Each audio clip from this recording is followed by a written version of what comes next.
Hi friends, welcome back to Komodikla. இன்னைக்கு நம்ம ரொம்ப ஈஸியான கோதுமை களி ரெசிபி தாங்க பார்க்க போறோம். அதுக்கு என்னென்ன தேவையான பொருட்கள்னு பார்க்கலாம் வாங்க.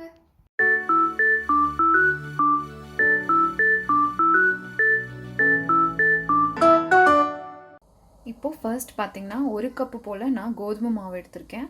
சோ 1 கப் கோதுமை மாவுக்கு நம்ம 1/2 கப் வந்து ரவை எடுத்துக்கணுங்க.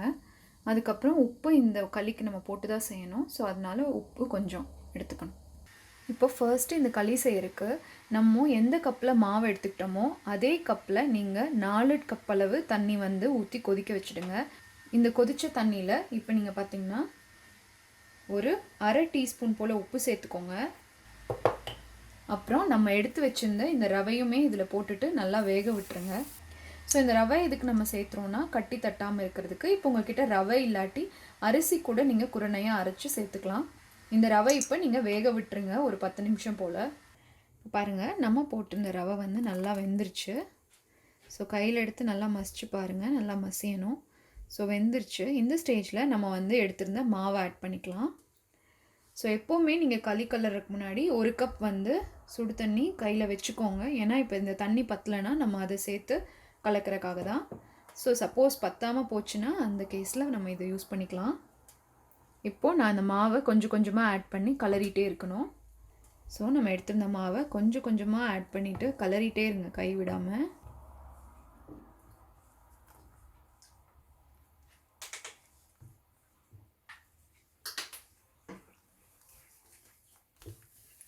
ஃப்ளேம் வந்து லோ ஃப்ளேமில் வச்சுக்கோங்க. ஸோ மரக்கரண்டி நீங்கள் யூஸ் பண்ணிங்கன்னா ரொம்ப ஈஸியாக இருக்கும் கிளறதுக்கு. கட்டி இல்லாமல் நல்லா இந்த மாதிரி கிளறி விடுங்க எடுத்து. இப்போ பாருங்கள், இது நான் நல்லா வந்து எந்த புருடும் இல்லாமல் நான் வந்து நல்லா கிளறியாச்சு. ஸோ இப்போ நம்ம இதை என்ன பண்ண போகிறோம்னா ஒரு 10 நிமிஷம் போல் ரொம்ப சிம் பண்ணி வச்சுடுங்க. அடுப்பை வச்சுட்டு இதை மூடி வச்சுடுங்க. அப்போ தான் இந்த மாவு நல்லா வேகும். ஸோ இதை நான் 10 நிமிஷம் போல் அப்படியே மூடி வச்சிடுறேன். இப்போ பாருங்கள், 10 நிமிஷம் போல் ஆயிடுச்சு. நம்ம களி வந்து நல்லா வெந்து வந்துடுச்சு பாருங்கள். ஸோ இப்போ இதை நல்லா நம்ம கிளறி விட்டுடலாம். ஸோ நீங்கள் இது பண்ணுறப்போ ஃப்ளேம் வந்து நம்ம லோ ஃப்ளேமில் தான் வச்சு பண்ணணும், இல்லாட்டி உங்களுக்கு அடிப்பிடிக்க ஆரம்பிச்சிடும். அவ்வளோதான் பாருங்கள், எந்த புருடுமே கட்டாமல் நம்மளுக்கு களி சூப்பராக ரெடி ஆயிடுச்சு. ஸோ நீங்கள் மாவு சேர்த்துறப்ப நல்லா கிளறி விட்டுட்டே இருக்கணுங்க, இல்லாட்டி வந்து உங்களுக்கு சீக்கிரம் புருடு கட்டிடும். அவ்வளோதான், நம்ம களி வெந்துடுச்சு. ஸோ இப்படியே வந்து நீங்கள் அடுப்பு ஆஃப் பண்ணிவிட்டு மூடி ஒரு 10 நிமிஷம் வச்சுட்டு அதுக்கப்புறம் நம்ம எப்படி உருண்டை பிடிக்கலான்னு பார்க்கலாம். இப்போ இதுக்கு பார்த்தீங்கன்னா எனக்கு நான் எடுத்து வச்சிருந்த சுடு தண்ணி தேவைப்படல. நான் எடுத்திருந்த தண்ணி கரெக்டாக இருந்தது. சப்போஸ் உங்களுக்கு வந்து நீங்கள் கலக்கிறப்ப கெட்டியாகுதுன்னு ஃபீல் பண்ணிங்கன்னா அப்போ வந்து கொஞ்சமாக வந்து நீங்கள் இந்த சுடு தண்ணி ஆட் பண்ணலாம். இப்போது இது உருண்டை பிடிக்கிறதுக்கு பார்த்தீங்கன்னா ஒரு பாத்திரத்தில் தண்ணி வச்சுக்கோங்க.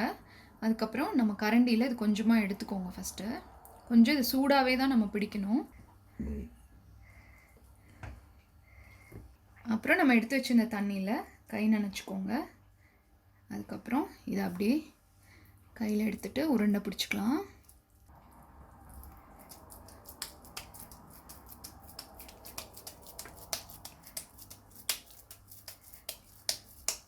இப்போ பாருங்கள், இந்த மாதிரி நீங்கள் நல்லா வந்து இது உருட்டிக்கணும். ஸோ இப்போ உங்களுக்கு எந்த சைஸ் வேணுமோ அந்த மாதிரி நீங்கள் பண்ணிக்கலாம். நம்மளோட சூப்பரான கோதுமை களி ரெடி ஆயிடுச்சு. ஸோ இன்றைக்கி பார்த்திங்கன்னா நான் இது கூட நல்லா காரமாக அரைச்ச பருப்பு சட்னி எடுத்திருக்கேன். ஸோ இந்த ரெசிபி உங்களுக்கு வேணும்னா நீங்கள் டிஸ்கிரிப்ஷன் பாக்ஸில் செக் பண்ணலாம். கண்டிப்பாக இதை ட்ரை பண்ணி பாருங்கள். டிப் ஆஃப் த டேங்க, நீங்கள் வந்து இப்போ கோதுமை மாவு மிஷினில் கொடுத்து அரைச்சி தான் யூஸ் பண்ணுவீங்கன்னா நீங்கள் களிக்கு கூட நீங்கள் வெளியே கொடுத்து அரைக்கலாம். அதாவது கோதுமை ரவை பதத்துக்கும் சப்பாத்தி மாவு பதத்துக்கும் நடுவில் வந்து நீங்கள் அவங்க கிட்ட கேட்டிங்கன்னா கொஞ்சம் தருன்னு இருக்கும், அந்த மாதிரி அரைச்சி கொடுக்க சொல்லுங்கள்.